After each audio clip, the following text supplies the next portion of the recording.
So let me bring your attention to far away a conflict that's happening very silently today, the Ukraine conflict.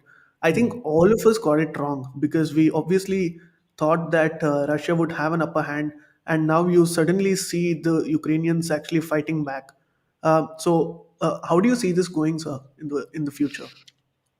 I would like to examine this conflict from a long term perspective. If you look at it from a day to day to week perspective, you're gonna get. If I do that, I'm gonna get it wrong.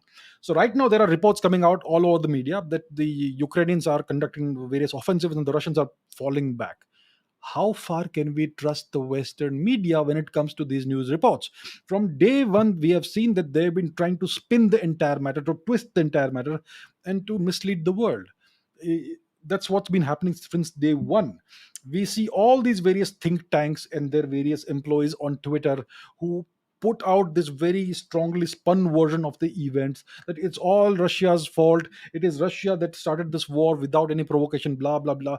And what happened in 2016, the Maidan coup, which the US instigated, completely undemocratic, unconstitutional, that is conveniently forgotten. They have been trying to spin this narrative from day one.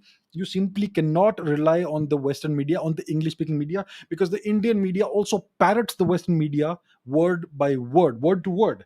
If you watch, you can see various, there are certain Indian media outlets, news channels or whatever, that do cover geopolitical matters. There must be two or three. They all cover it from the Ukrainian and Western perspective. You will see the Yes. reporters on the ground in Ukraine. You will see nobody on the ground in Russia. The Russians will welcome Indian reporters. I can guarantee that. But no Right. Indian reporter goes on the ground in the Donbass region in Russian territory and reports from there what's happening.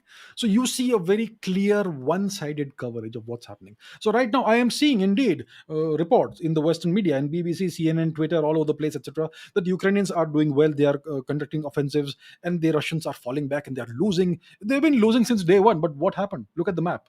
Look at the map of the Russian advance. So that's what's happening. So I am going to bide my time. I'm not going to comment about what's happening or not happening right now, because really don't know. It's only after a few weeks of elapse that we'll really know who's where.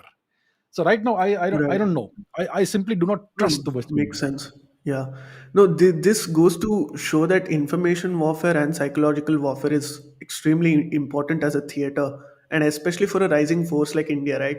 I mean, China has been. We may laugh at South China Post or other CGTN and all of the reportage when we look at it, but they're actually very very good at it with Confucius Institutes and what they're doing.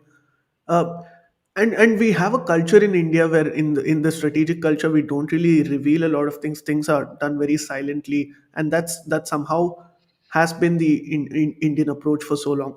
So how do we stand in terms of that, sir, in terms of information and psychological warfare, and what we need to do going forward? I think the Chinese, they understand the value of propaganda very well. The West also understands it. The West has the upper hand in propaganda because they own all the social media platforms, and they can ban whoever they like. They can amplify whatever narrative they would like to amplify. They can do that. The Chinese have been very smart in becoming a part of the social media landscape, even though social media, Western social media, is banned in China. But they are all over Twitter, all over the YouTube, etc., all the places. They also have various people who speak on their behalf in the West, who may be living in the West, but all that.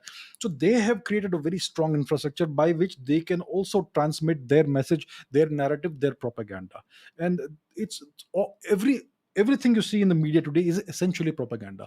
All media companies and outlets are owned by somebody, and who owns that, that's what you have to see, and what are their agendas that you have to see. So all news is today flavored. There is no unflavored news today anymore. And that's what the Chinese have been excelling at, and the US has been doing that as well. They've essentially kind of evicted Russia from most social media platforms, so you don't see the Russian version anymore.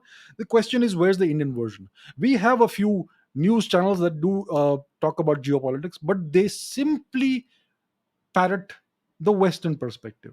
There is no Indian perspective being put out anywhere, and this is where India is very severely lacking. India doesn't have a CCTV. India doesn't have a global time.